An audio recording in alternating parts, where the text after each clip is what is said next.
Kalau kita lihat sekarang, ada 4 cara mereka untuk meredam isu ini. Pertama dengan menyebut posisi API itu tidak kredibel. Kenyataannya sebaliknya kan. Kedua, mereka menyebut bahwa laporan itu nggak ada bukti. Kita udah katakan nggak akan ada bukti, ada data. Dan kira-kira gitu. Yang ketiga, mereka menyerang pribadi-pribadi dengan mengatakan itu pemecah belah bangsa. Bagaimana urusan kayak begitu kok jadi pemecah belah bangsa? Yang keempat, nah ini sudah terakhir, itu sudah di take down oleh posisi hati. Di mana ada take down-nya? Yang ada mereka menjadi dari berita utama ke berita yang lain. Itu kan biasa dalam media kan. Saya sih cuma pengen tanya, Jokowi ada terlibat BLBI? Enggak. Ada terlibat seperti Senturi? Enggak. Ada menjual Indosat? Enggak. Apa sih yang dijual oleh Jokowi? Ya, bahkan Jokowi bisa mengambil kembali, mohon maaf, Freeport.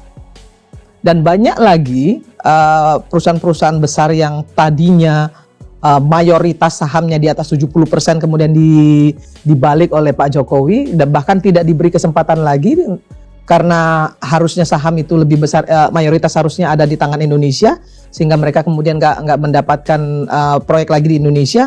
Itu sebuah prestasi loh. Kalau mereka aktivis, kalau mereka akademisi, bicara harus terukur. Ya. Itu saja, saya bukan aktivis 98, tapi saya ingin agar semua aktivis yang ada di Indonesia ini bicara tuh terukur. Gitu. Jangan ada keberpihakan. Kalau mau independensi, kalau mau dikatakan sebagai aktivis, dia harus independen. Nah, assalamualaikum warahmatullahi wabarakatuh. Halo, sobat Gerobokan Google semuanya. Sehat ya untuk hari ini ya. Nah, sekelompok orang yang menamakan dirinya aktivis 98, mulai dari Ray Rangkuti lah, Ray Rangkuti dan kawan-kawan, kita tahulah siapa Ray Rangkuti ini, ya orang pembenci Jokowi lah gitu ya. Menamakan dirinya sebagai aktivis 98 dengan ingin mengelaporkan Pak Jokowi ke KPK atas dasar postingan dari OCCRP terkait Pak Jokowi tokoh paling korup di dunia. Hanya dengan bukti itu mereka ingin melaporkan Pak Jokowi dan memenjarakan Pak Jokowi.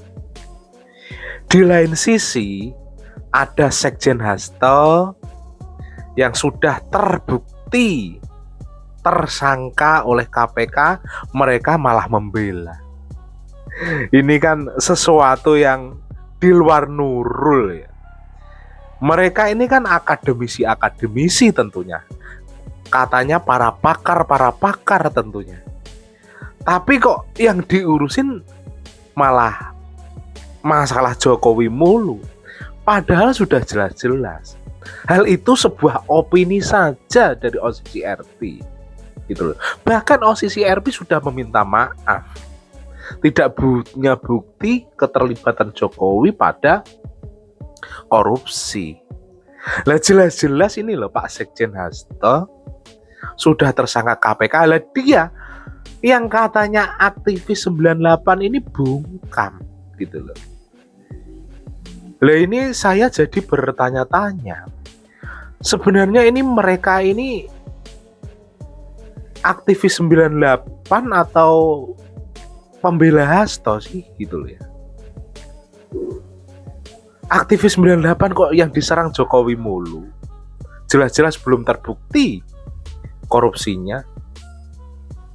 Sedangkan Sekjen Hasto sudah resmi menjadi tersangka, mereka adem ayem aja gitu ya. Nah, ini ada komentar Bu Irma Suryani Caniago yang juga menskakmat balik para pengamat dan juga ini aktivis 98 Ray Rangkuti CS ini. Nah, seperti apa sih video lengkapnya? Langsung saja kita reaction bersama-sama video berikut ini. Saya anak bangsa yang punya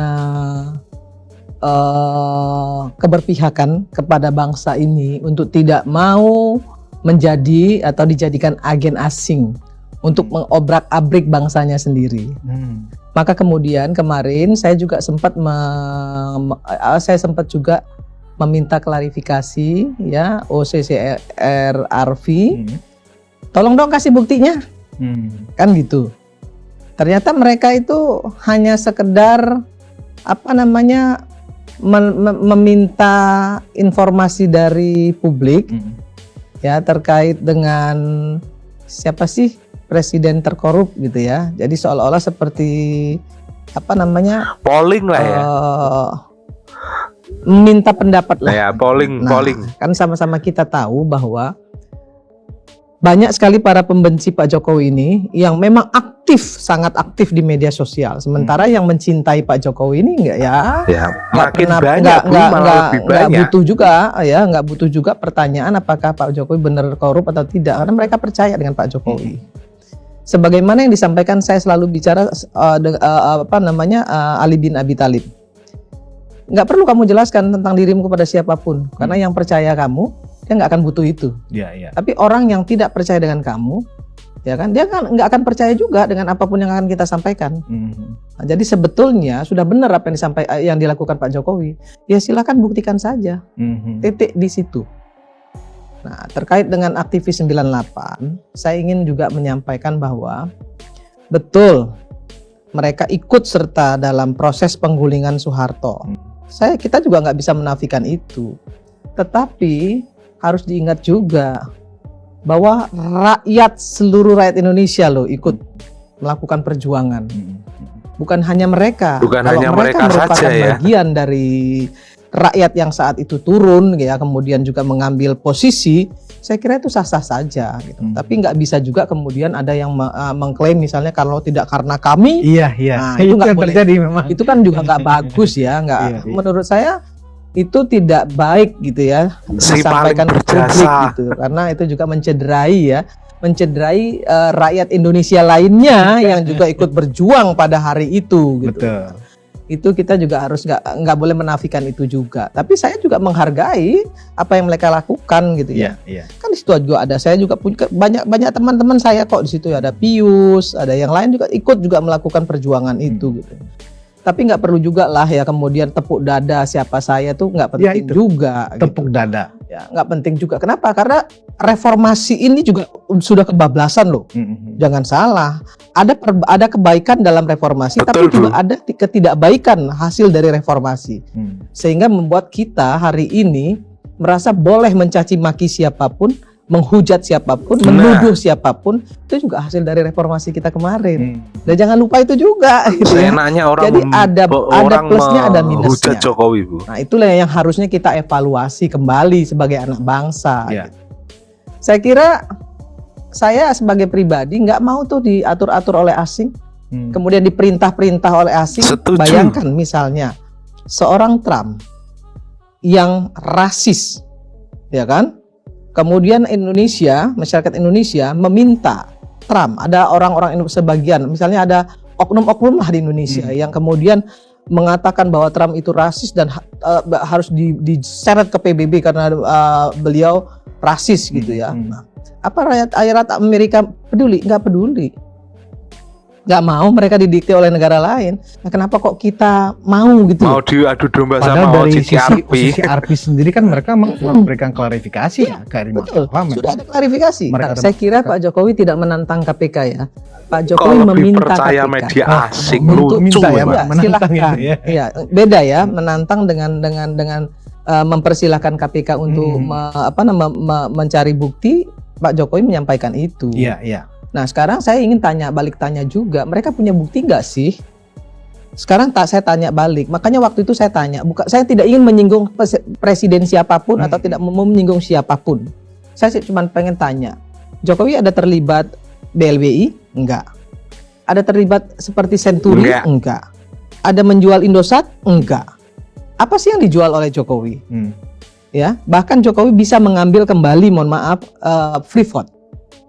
Dan banyak lagi perusahaan-perusahaan besar yang tadinya mayoritas sahamnya di atas 70% kemudian dibalik oleh Pak Jokowi dan bahkan tidak diberi kesempatan lagi karena harusnya saham itu lebih besar, mayoritas harusnya ada di tangan Indonesia sehingga mereka kemudian nggak mendapatkan proyek lagi di Indonesia. Itu sebuah prestasi loh. orang-orang yang mengaku aktivis 98 ini kalau Jokowi dan keluarga itu ada indikasi korupsi, paling sibuk itu, ya kan, membangun Nah, narasi, betul sekali ya kan, itu ya. melaporkan ke KPK dan seterusnya. Tapi ketika ada kasus Hasto seperti ini, mereka seolah-olah menganggap itu bukan korupsi, itu malah kriminalisasi. Jadi ada semacam beda judgement itu karena faktor apa kayaknya mereka ini? Ya, mohon maaf, saya sendiri nggak tahu ya sebenarnya ada maksud apa di balik semua ini. Saya nggak paham itu, karena saya nggak mau ada anggapan seolah-olah saya paling tahu, sok tahu dan bagaimana dan apapun yang akan nanti akan mereka jawab ke saya. Yang saya ingin sampaikan hanya seperti ini. Kalau mereka aktivis, kalau mereka akademisi, bicara harus terukur. Ya. Itu saja. Saya bukan aktivis 98, tapi saya ingin agar semua aktivis yang ada di Indonesia ini bicara tuh terukur. Gitu. Jangan ada keberpihakan. Kalau mau independensi, kalau mau dikatakan sebagai aktivis, dia harus independen. Tidak boleh berpihak. Contoh, misal nih ya, ada seseorang yang disebut sebagai menyebut diri atau disebut sebagai pakar hukum tata negara misalnya. Menurut saya kalau dia baru dosen ya, belum pakar, ya jangan disebut pakar. Sebut saja akademisi. Ya kan? Hukum tata negara misalnya. Atau praktisi hukum. Kalau belum pantas disebut pakar ya jangan disebut pakar gitu. Ini kan kadang-kadang terlalu banyak yang menyebut dirinya pakar gitu. Iya. Ya terus siapa yang mengakui, yang membuat dia diakui sebagai pakar gitu. Nah ini juga memalukan menurut saya gitu. Ngaku-ngaku sendiri kayak. Belum cocok disebut pakar tapi udah mengatakan seolah-olah ini pakar hukum tata negara si A gitu ya. Padahal baru sekedar dosen gitu. Pakar itu harus punya keilmuan yang cukup. Seperti misalnya Prof Yusril. Ya, kemudian Bang Margarito itu bisa itu disebut beneran pakar. Tapi pakar. kalau yang lain menurut saya, kalau saya pribadi ya nothing lah. Kalau saya pribadi loh ya, menurut saya nothing aja. Padahal kan di era sosial media seperti sekarang, seorang pakar yang beneran mengatakan era saat ini adalah era matinya kepakaran justru ya. Dan saya ingin sampaikan juga kepada kita semua, ada satu hal yang menurut saya harus digarisbawahi. Iya. Ada seseorang yang mengatakan bahwa saya sudah lebih dari 25 tahun, 30 tahun ya menjadi aktivis. Tapi kalau dia tidak beranjak dari posisinya, tidak jadi apa-apa, nothing kayak gitu, terus prestasinya apa dong? Ya aktivis itu aja kali. Ya kalau cuma bisa ngomong doang gitu ya, tanpa membuat satu prestasi, tanpa bisa membuktikan bahwa dia mampu memberikan pikiran-pikirannya kepada republik ini, untuk membangun republik ini, bukan hanya sekedar nyinyir, bukan hanya sekedar mengkritisi, baru saya angkat topi gitu. Saya pribadi loh. Iya. Jadi nggak bisa juga kita tepuk dada mengatakan tepuk dada siapa saya. Wah saya adalah si ini, saya adalah si itu, saya sudah melakukan ini, saya sudah melakukan itu. Kan yang bisa menilai itu publik, Bang. Bukan diri sendiri ya mengaku ya. Gitu. Itu memalukan gitu.